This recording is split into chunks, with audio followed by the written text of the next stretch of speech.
Okay, one of the classics and the favorite is the Adams Chart of History. The Adams Chart of History is, I believe, 23 foot long, stands, you can see how tall it stands, it's a big book.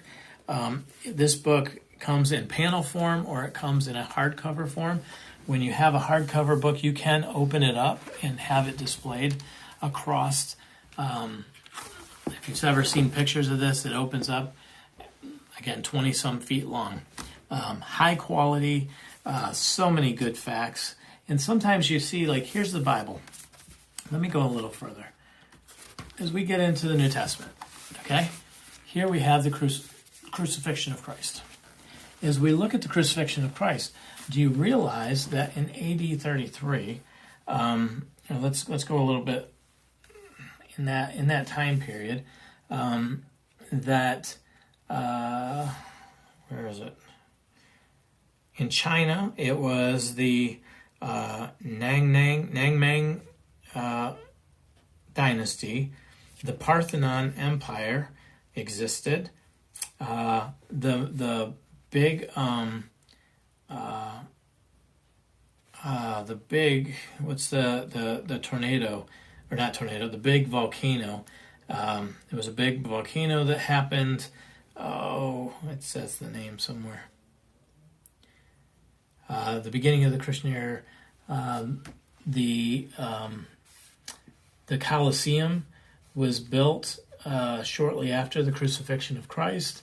And so contextually, you can begin to see kind of in history, like here, the Roman plow was invented about 177 AC. So really a pretty cool resource to have. I say the other thing about this book is it's very durable, right? And so this opens up. So it's winter, and you need something to do for your kids. The one thing you could do is you can lay this on the floor and use it as an indoor slip and slide. Now, the views and opinions of Randy Pratt do not necessarily represent the views and opinions of Kristen Pratt, Randy's children, Randy's church, Randy's company, anything related to Randy. But this makes a really good slip and slide. It's a high gloss paper, and if you lay it there, your children can slide through history. It's just easy to go. So if you buy it and you're like, I don't know if I really like the content as much, but I did find value in it as a slip and slide. The panel version goes on a wall. You don't have the hardcover, so you can use it as a poster. I actually, one time, had a family tell us that they used it to decorate their bathroom. And so, as all around the bathroom were the walls of the timeline. I think that that's a brilliant idea as well.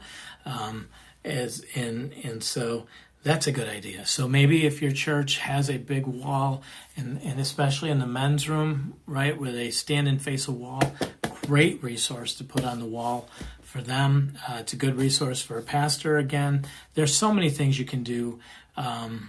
With this book. I think it serves as a home defense system. This book, if you had to, you could defend your family with this book. So it does function that way. It's big enough that you could definitely do that. You could play a game, right? I can imagine a family with a Nerf ball being able to play kind of a game like that, or cricket. I think you could play cricket with it. There's so many uses of this book besides just the history component of it. And so if you're on the fence and you're like, I don't know, if you go to give it to somebody and they're like, oh, it's a book, go, no, it's like an oversized cricket paddle or a home defense system or an indoor slip and slide. Like, you can be as creative as you need to with this product. Some products, when you give it, you're like, oh, it's a book. You can't say this is a home defense system. The content is incredible, and you could say that the truth in this is. But you can't say that it is the same as you can with this book. And so there are so many uses of this book that I think you'll really appreciate the value of it.